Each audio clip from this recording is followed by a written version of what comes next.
Hello and welcome to another Strategic Summary, your portal for dissecting knowledge with a bit of science and a touch of history. The future is built by understanding the past, not just dreaming about it. Today, we delve into a foundational work that helps us understand why we do what we do. The Power of Habit by Charles Duhigg. We want to uncover the secrets, the lessons learned, and how to apply this science to our daily lives. The book argues that over 40% of the actions people perform every day are not conscious decisions, but habits. For this exploration, I bring back two masters in blending theory and practice, technology and ancestral wisdom. Beside me is the renowned entrepreneur and investor in sustainable technology who unites technological logic and theological reflection. Welcome back, Bill Silva. Great, Lopes. It's a privilege to be here. Let's dissect knowledge with faith and reason and faith. We'll discuss how modern science validates the wisdom that guides wise and conscious decisions. Because remember, technology without a soul is progress without direction. So, if you haven't yet seen the video summary of today's book that we created, pay attention because at some point in this video, a card will appear that will take you directly to it. So let's continue. And also joining us from San Francisco, the millionaire entrepreneur and scholar of ancient philosophies, Helaman Joseph. Helaman, your holistic view on the mind and the universe is always essential. Hello, Lopes, Bill, and all the listeners. I'm here to inspire the public to see the world beyond the obvious. Awaken the mind. Innovate with soul. The key is not to control the external, but to master the internal. Perfect. Let's jump into the structure of these often invisible forces. Duhigg begins by explaining the basic neurological loop at the core of every habit: the cue, the routine, and the reward. Neurological studies revealed that the basal ganglia, a knot of neural tissue, is essential for automating behaviors, thus saving mental effort. The remarkable case of Eugene Pauly, who lost nearly all his memory but could still develop complex habits like finding the peanut jar or the bathroom, proved this separation between memory and habit formation. Bill, how does this process of the brain seeking to preserve effort connect with our ethical duty to progress consciously? The science is compelling. The brain seeks to shut down the decision-making part and turn the routine into a habit.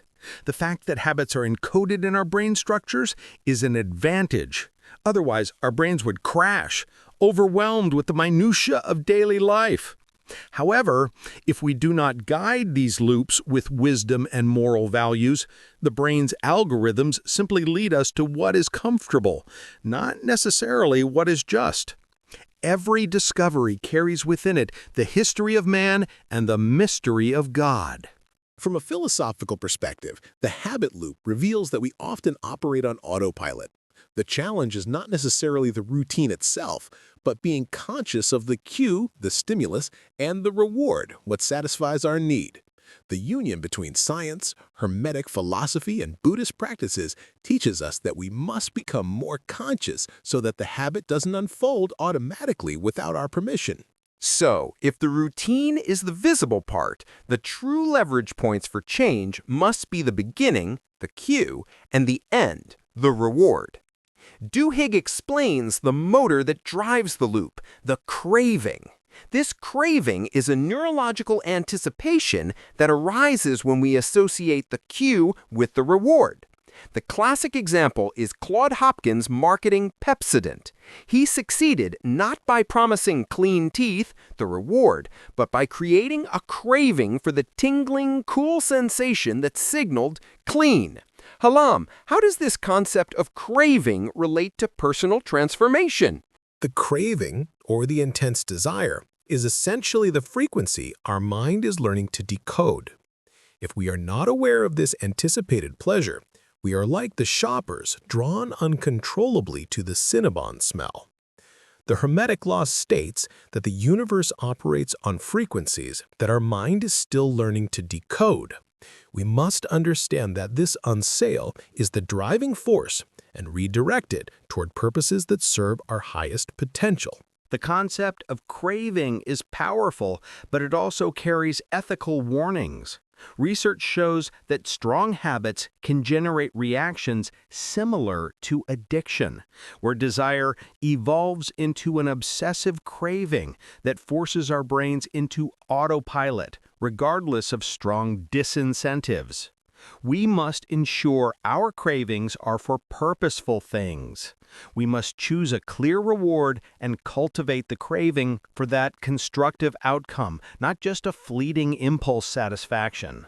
The formula for creating a new habit is clear: simple cue, clear reward, and cultivating the craving. Changing a bad habit is hard because habits are never truly eliminated. They are encoded in our brain structure. The key is often focusing on keystone habits.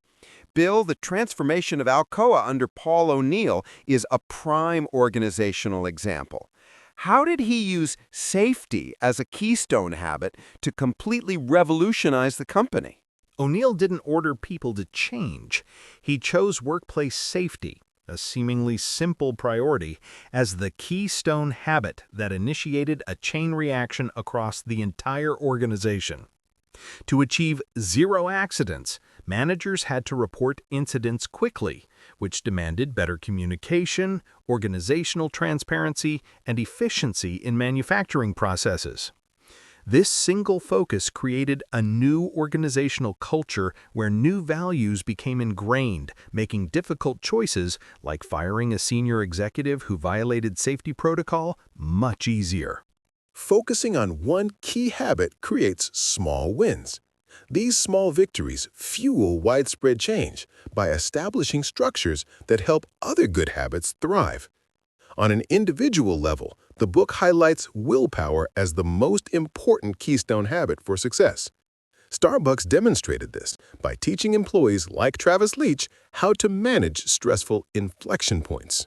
Indeed, Starbucks employees were taught routines to use during stress, such as the latte method: listen, acknowledge, take action, thank, explain. Hello, ma'am. How does this idea of willpower being a muscle translate into daily practice? Research shows willpower is like a muscle. It gets tired when used too much. But the more you strengthen it in one area, say through regular exercise or diligent financial management, the more that strength flows to other areas of life, like diet, work, or study. You must choose a clear behavior in advance and follow a routine when a stressful inflection point arises. The key is not to control the external, but to master the internal by pre-programming our response to adversity. We turn now to the golden rule of habit change. To change a habit, you must keep the old cue, deliver the old reward, but substitute a new routine. This strategy worked for Tony Dungy's football teams. But for habits to change permanently, especially destructive ones like alcoholism, the book suggests one more essential ingredient: belief or faith. Bill, why is faith critical for lasting transformation, as seen in the success of Alcoholics Anonymous, or AA? The AA program succeeds because it forces participants to identify the cravings the alcohol satisfied: escape, relief, companionship, and then replaces the drinking routine with new routines like meetings and sponsorship, which provide the same reward.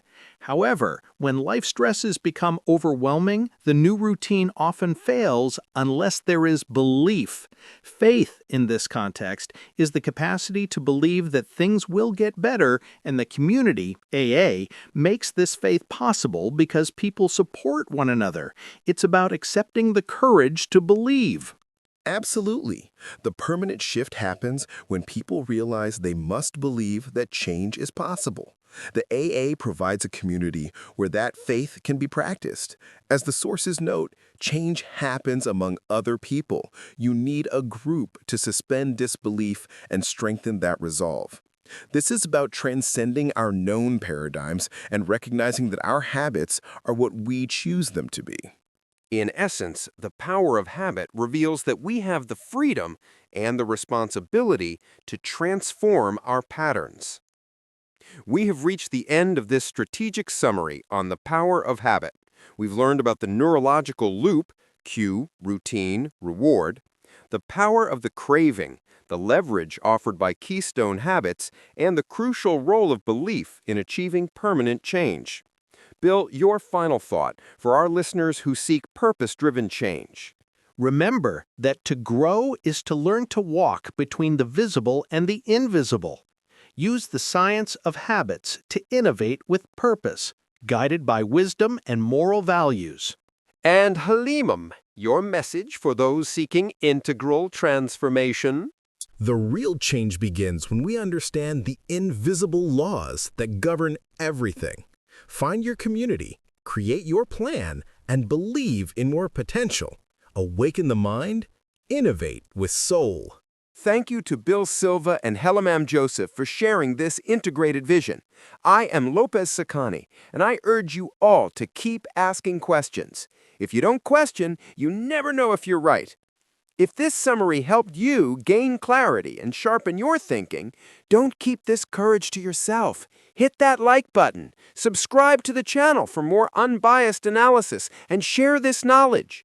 Because here, curiosity is rule number one, and the truth does not need an audience, only the courage to be revealed. See you next time, and keep questioning everything.